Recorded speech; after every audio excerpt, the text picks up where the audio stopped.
So in example 7 now, we're starting to reach the type of question or the type of challenge that they could be setting you at A level. So a particle is projected from a point O with speed v meters per second and at an angle of elevation of theta, where tan theta is 4/3. The point O is 42.5 meters above the horizontal plane. The particle strikes the plane at the point A 5 seconds after it is projected. Okay, so let's set that information into a diagram. So this one is being fired at an angle V, which is theta degrees, angle of elevation, so it's above the point of projection, and that's then going to set off in a parabolic arc, initially upwards but reaching the maximum height and then falling to ground. And the ground, that's O, this is A, and the particle strikes the plane at the point A 5 seconds after it is projected. So at this point T is 5. I don't know the horizontal distance, but I do know it's 42.5 meters below the point of projection. So that's minus 42.5. So I've got that amount of information, and then I'm also given information about that angle in a different format that I would imagine you will have become familiar with when working with components of force in AS. But just to recap how this works, if they're telling me that tan theta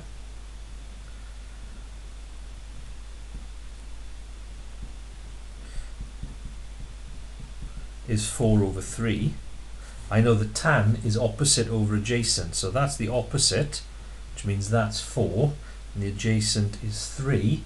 So using Pythag, or recognizing the 3, 4, 5 triple, I know that the hypotenuse must be 5.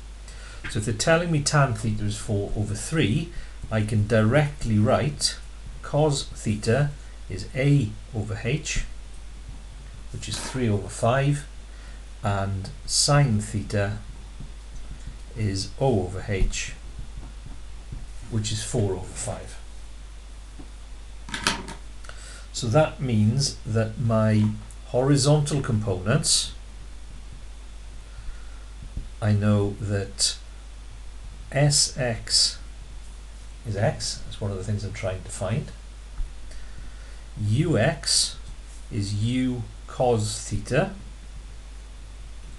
which in my case is V times 3/5.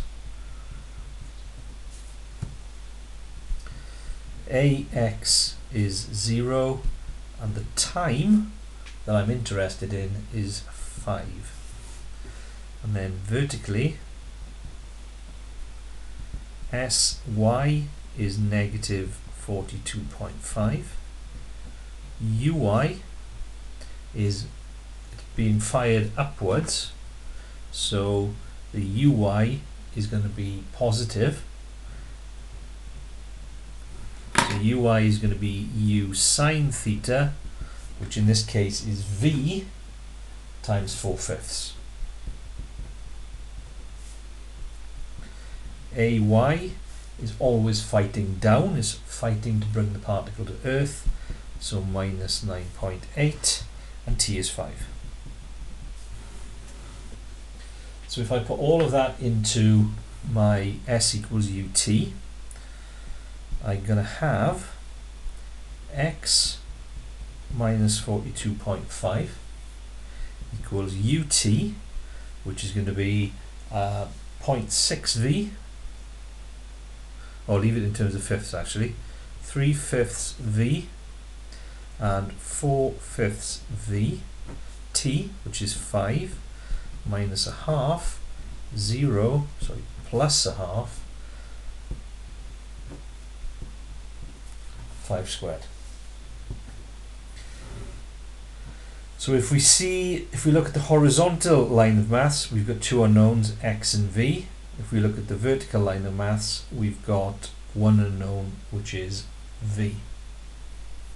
So from the vertical line, we get minus 42.5 equals 4/5 times 5, the 5 is going to cancel, 4v, minus 4.9, which is the half, 9.8, times 25. So 4v is going to be 42.5, sorry, 4.9 times 25. So it's going to be 122. If I take that over to leave the 4v on its own, 122.5 minus 42.5, v would be the answer to that, divided by 4. So that minus 42.5 divided by 4 is 20. Go back to the question, show that v equals 20. We've just shown that, so we're going to say as required. That's the work that you asked us to do, Betty, and there it is.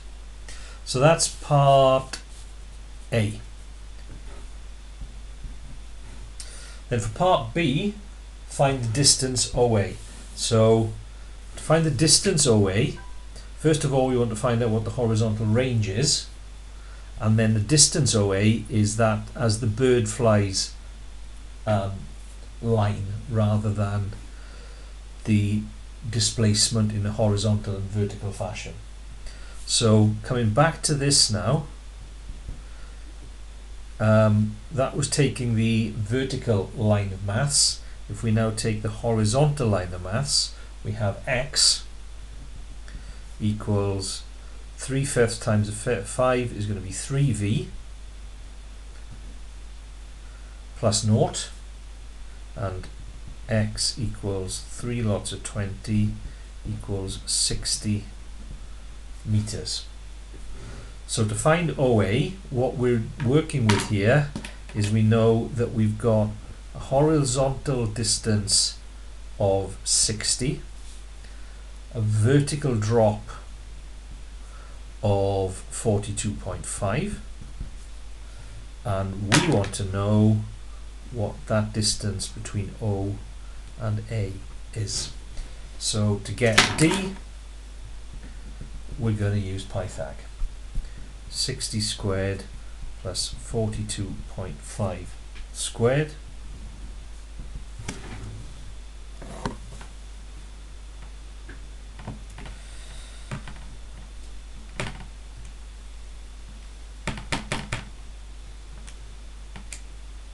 So 73.5 27 blah blah blah to two significant figures, 74 meters.